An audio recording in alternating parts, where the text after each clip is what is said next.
अब देखो हमने अभी तक कितना क्या क्या पढ़े, हिंदी के स्वर और उसकी अंग्रेजी और मात्राएं पढ़े। ठीक है, हिंदी में अ से अह तक कुल 13 अक्षर होती हैं और उसकी मात्रा और अंग्रेजी पढ़े।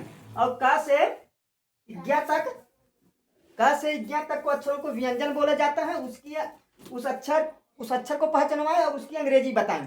ठीक है, और अब इसके आगे क्या बताएंगे, मतलब कोई अक्षर रख के क्या पढ़ा जाता है, मात्रा लगाने पे क्या पढ़ा जाता है, अब फिर उसकी अंग्रेजी कैसे बनाई जाती है, एक एक करके बताते हैं। ठीक है, तो धीरे धीरे फिर अंग्रेजी भी पढ़ना सिखा देंगे। देखो जैसे यहाँ क्या लिखा है, ये देखो क बिना मात्रा लगे, कोई मात्रा नहीं लगाना, क ल स। ठीक है, ये क ल स। ठीक है, अब देखो ये क्या लिखा है, ध र त। अब त पे ये की मात्रा चलेगा, ती, धरती। देखो त भी आया और ई भी आया, तो मात्रा जब लगने पर उसका उच्चारण, इसे अंग्रेजी में प्रोनाउंसिएशन बोलते हैं। ठीक है, उच्चारण तो ना बदल जाता है। ठीक है, तो मात्रा नहीं लगता है तो वही अक्षर बोलो, जब मात्रा लग जाता है तो उसको साथ में लगा के बोला जाता है। ठीक है, जैसे जब कुछ नहीं लगा तो ज भर बोला, ज म ई चढ़ा, मी न। ठीक है, अब देखो जैसे और यहाँ पे ये देखो किससे शुरू है, फिर ना पे एक मात्रा लगा, आ की मात्रा लगा, ना के साथ आ लगा तो ना हो गया। बिना मात्रा लगे ना भर होता है, लेकिन जैसे ही ना के साथ आ लगा ना, ना र। ठीक है, अब ये क्या है, ई से खुद ही शुरू हुआ ना, ई म ल पर का चढ़ा है, ई। ठीक है, जब अगर ई की मात्रा ना चढ़ता तो इमल होता, लेकिन ई की मात्रा लगने पे ली हो गया, तो दोनों साथ में लगा के मिला के बोला जाएगा। जब मात्रा लगता है तो दोनों मिला के साथ में लगा के बोला जाता है। ठीक है, अब आगे चलते हैं। जैसे देखो का पे औ लगा ना, काओ आओ, देखो दोनों आ रहा है ना, का भी आ आओ भी, काओ आओ, काओ स ल। देखो का पे ई चढ़ा, छोटी मात्रा ना, तो का अगर ई की मात्रा नहीं लगता तो का भर बोलते, लेकिन ई चढ़ गया तो दोनों मिला के बोले की, और तब कुछ नहीं लगा, त ना की चढ़ा तो नी, इतनी। अब देखो अब देखो सुनो, ये वाला जो किसी भी अक्षर के साथ घिसा के आता है उसे घिसंतुवारा कहते हैं। हिंदी में उसे पदेन बोलते हैं, घिसंतुवारा पदेन बोलते हैं। ठीक है, जिस अक्षर के साथ लगता है उसके साथ लपेट के लगा के बोला जाता है। ठीक है, पाक साथ लगा घिसंतुवारा, प्र प्र, अब कोई मात्रा नहीं लगे प्र भर बोलेंगे, प्र। अब का में आ लगा तो का, प्रकाश, प्रकाश। अब का में ई लगा की, देखो ये उड़नतुवारा है, उड़नतुवारा को रेफ कहते हैं, उड़नतुवारा को रेफ कहते हैं। ये जिसके ऊपर लगता है उससे पहले पढ़ा जाता है। ठीक है, उड़नतुवारा जिसके ऊपर लगता है उससे पहले पढ़ा जाता है, कीर्तन, कीर्तन। और जल्दी इसे आधा रा बोलते हैं, इसे आधा रा बोलते हैं। इसके आधा अक्षर वाले को जल्दी बोला जाता है। ठीक है, आधा अक्षर वाले को जल्दी बोला जाता है, कीर्तन, कीर्तन। ठीक है, और देखो ये प में घिसा तो प्र, लेकिन एक ही मात्रा लगा प में ना। अब दोनों पहले प्र में लगा प्रेम, प्रेम। फिर देखो आ की मात्रा स पे चढ़ा, आ की मात्रा शंकर। अब एक एक करके अंग्रेजी लिखते हैं। ठीक है, पहले इसकी अंग्रेजी देखते हैं। देखो ये कलश लिखा है, सुनो सुनो, जब जैसे का है ना, जब शुरू वाले अक्षर पे कोई मात्रा ना रहे ना, शुरू वाले अक्षर पे कोई मात्रा है तो उसकी अंग्रेजी लिखने के साथ उसके साथ अ लिखा जाता, ए।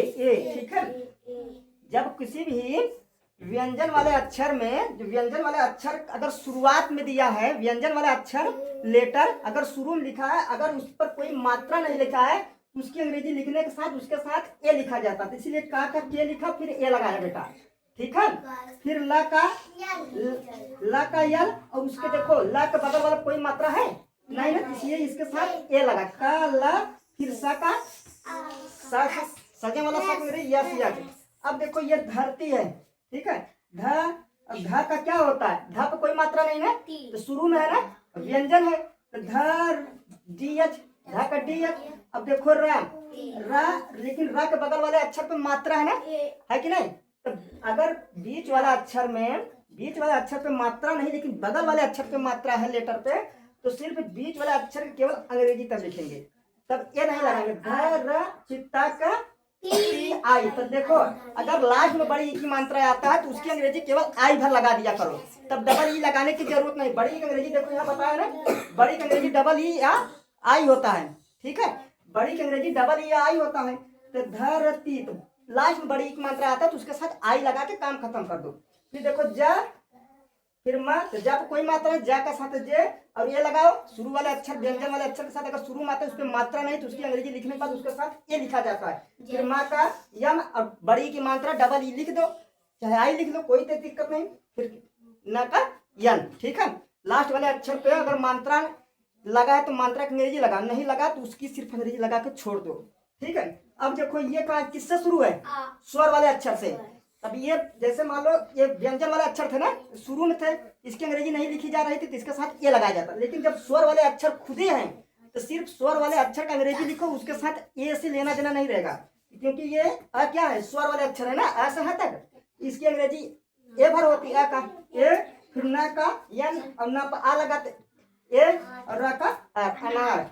अब देखो फिर ये इससे शुरू ई वाले अक्षर स्वर वाले अक्षर है ना, तो स्वर वाले अक्षर अगर शुरू हो तो उसकी अंग्रेजी से उसके अक्षर से अंग्रेजी लिखो, ठीक है। तो आई, ई का आई, फिर माँ का यम। अब देखो माँ पे कोई मात्रा नहीं, उसके बगल वाला अक्षर मात्रा है ना, इमली, हाँ। चलो अब यहाँ पे देखो, अब ये देखो शुरू वाले अक्षर मात्रा दिया ना, है कि नहीं।